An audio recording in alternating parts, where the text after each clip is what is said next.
Hello, everyone, and welcome to the Excalibur Data Systems Roundtable Tech Talk. I am Mike Fuson. This is part of our extended Tech Talk series with our partner, CG4. And today I have Will Barrowes from CG4 joining me. Will, thanks for joining me today. Thanks for having me, Mike. It's always great to be here. Yeah, it's always great to get together and talk asset tracking. In our couple of episodes, we were kind of giving folks a primer on what is asset tracking. And so we thought we'd dive a little bit deeper, and we've said, okay, it's putting tags on things and being able to track them and know where they are. But why is it so important for organizations? And I think one of the things we've talked about, we've heard from so many of our customers and prospective customers we were talking to as we went into the pandemic, that are kind of seeing the gap in their asset tracking solutions. Because when you really think about it, a laptop can be tracked in multiple ways. It can have a barcode or RFID tag on it, but it also probably checks in with some sort of discovery tool. So you know it's out there. You maybe know who logged into it. You know something about it. But with the pandemic and so many people, everybody for a while there, having to work from home, assets that were originally in the office were brought home. And so you had a monitor or two, or a docking station, or any level of accoutrements that were brought home. And as I've seen, one of our customers is starting their back to the office process, and they've said, everything that we know you have at home, keep there. We've got new stuff set up in the office for you to come back to. And so all of a sudden now you're talking about, do we actually know all the assets that left the office, right? Monitors aren't brutally expensive. They're a couple $100, but you get it as a bigger organization, you have potentially tens of thousands of monitors. That adds up to a pretty decent chunk of change that, your folks in your accounting department probably are going to want to know, well, how many of these things do we have out there? Where are they? They're not a wired keyboard that's $19.99 that you might toss and just buy a new one. It's an inventory item, just a part. But these are rather more expensive equipment. So that's one of the drivers for a lot of organizations in really building tighter asset tracking, is a lot of times is driven by accounting practices. So talk to me a little bit about what happens with those accounting practices. I know there's depreciation and other stuff, but I mean, you're more the expert on this than I am. Well, there's just accountants and auditors. They want to have a warm and comfortable feeling that we're taking care of the assets. We're like the custodians of the fiduciaries of all this equipment that the company has. And if we're not doing a good job with our arms around all those assets, knowing who has them or where they are, it gives us an uncomfortable feeling. And we probably have some regulations that we might need to be responding to the auditors, to show our level of care. And there's a lot of financial things that go along with tracking your assets, such as the depreciation you mentioned.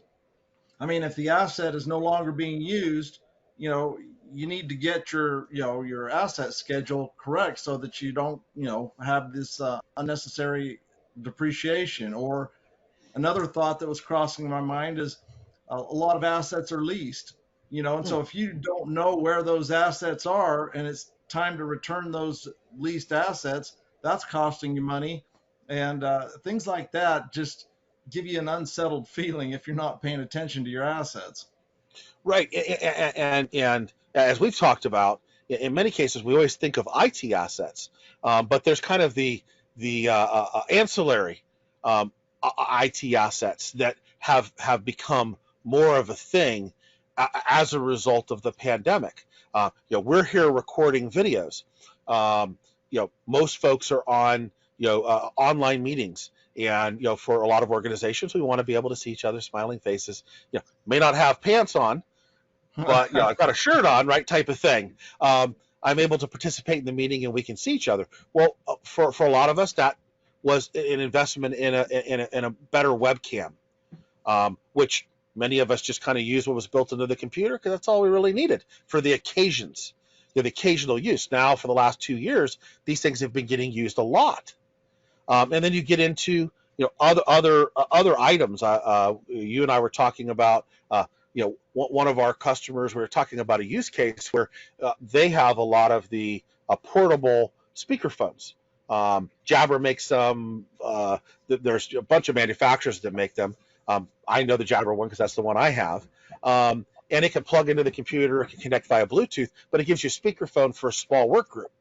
And we had a number of clients that one of our clients had built a new building, and they were trying to decide for some of the smaller workspaces, the collaboration rooms, do they want to spend money and put a bunch of equipment in there, or do they want these portable devices to be able to be moved around as needed?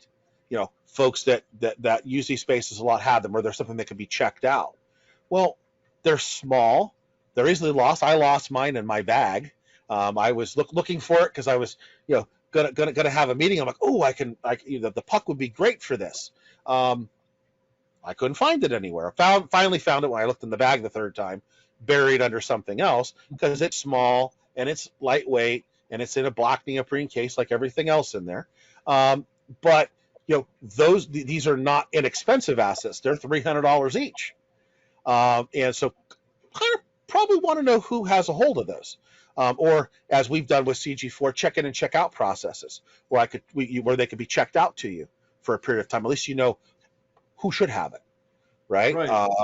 And when people are now coming and saying, well, you've got your folks that control that loaner inventory. They go, we need more. Well, where are the 30 we already have? People holding on to them and not checking them back in, or it lets you build processes around that. So you're not unnecessarily buying things. And that's where we see so often clients get eaten alive is, you've got a 4K webcam. Well, and that thing was $300. And you've got a puck, and that's $300. And you've got a wireless keyboard, and that's $100. And every time you've got to go buy another one, it starts to add up very, very quickly. And there's budgets that have to be maintained. A lot of us are with COVID, most of us as organizations are paying a much closer attention to those bottom line type of items. But because we've had to invest so much into making so our employees can work from home. I think about silly things like this. I've got my little microphone that I use to do these recordings, right? And it's a $50-$60 microphone. It's not super expensive. Well, you've got 20 or 30 of those because there are people that are doing recordings or would prefer a microphone over going over the microphone in the computer or using a headset. You have to think about the different things that people use. They may I think about these headsets. I was looking at these the other day, Will, and what I was paying for these pre-pandemic, they're almost twice the price now. Post-pandemic, right? Because there's supply and demand. Everybody now needs these, where before, somebody stick their AirPods in for the two, the once or twice a week that they needed to get on an online meeting. Now we're in these things all the time, and we're looking for comfort gear, and these things are expensive, and they add up, very, very quickly. That is something that we very commonly hear from our customers is that they know they've got some of that stuff, in some storeroom somewhere, and they just don't know where it is. And so they end up buying more of whatever. And it's a really common story that we hear. Right. And the technology changes so rapidly. You don't want to have 60 unopened boxes of the old version of the webcam that the same money you spent on those could get the newer version of it that's better and has autofocus or whatever it is. You want to try to keep those inventories and those controls tightly in there. And just as we have a laptop refresh cycle, I think about I'm old enough that I go back to the days of CRTs, right? Our younger folks that are watching this are, what's a CRT? Well, you think your little flat screen monitor in front of you, and then add on, especially if you're running a 20 or 19-inch 19-inch or bigger monitor, we used to have a big tube that stuck off the back of that, and it could go a foot or more. And so, the way desks were designed back in the day had an impact on the fact that, well, we're going to have this big tube. We don't want it sitting on we don't want to be sitting on the edge of the desk because it's hitting the wall. And those have pretty much gone away, and we're into flat screen devices now. But these are more temperamental electronics. The tube screens, those things you'd have to drop the thing to get it to break. Yeah, and if you wanted to move it from one desk to another, just lift it the knees, because those things were not light. Oh, absolutely. But now we've got flat screen monitors. Most of us are used to multiple monitors now, so you've got these extra things, and it all starts to add up very, very quickly. And you're trying to maintain your inventory, and prices are constantly changing, features and functionality are constantly changing. Managing, like you said, lease situations. Okay, we've got all this stuff leased, and this needs to now go back. Where is everything? That's everything that's included in that lease. So all of those scenarios are things that make having a solid asset tracking strategy in place drives, and CG4 provides for all of that. Yeah, one thing that's crossing my mind right now, Mike, is some of our customers are very large, billion-dollar revenue customers that have just experienced a lot of growth, and tracking the assets has not been the top priority. And next thing you know, they're this largely successful company, and they have no great processes tracking their assets. And they're getting on top of it, but it can happen very easily, whether you're a small organization or a big one.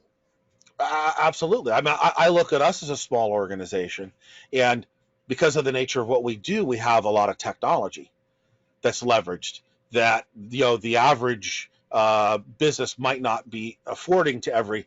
Most of our consultants, for example, have a portable monitor that they're able to travel with. Lightweight, Wow. thin, right? Because before the pandemic, we spent a lot of time on customer sites, and so this was a necessary piece of equipment, and those are not inexpensive, and so who all has one? Where are they? You start to add the stuff up, and all of a sudden, a single individual has $3,000, $4,000, $5,000 worth of company assets, and that's just their IT stuff. And they've got a company cell phone, which cell phones are $1,000 or more now, and other things that have been assigned to them. So the ability to be able to track who has these becomes so much more important. So, Will, thanks for joining me today and kind of sharing your thoughts on why asset tracking is so important and how we're seeing customers use it. And I look forward to our next chat. All right. Well, thank you for having me, Mike. I appreciate it. And for those of you that are watching, reach out to the team here at Excalibur. We'd love to share CG4 with you and get you together with Will and the team at CG4, and we can show you how asset tracking and CG4 can make a difference for your organization. We'll see you soon, everyone.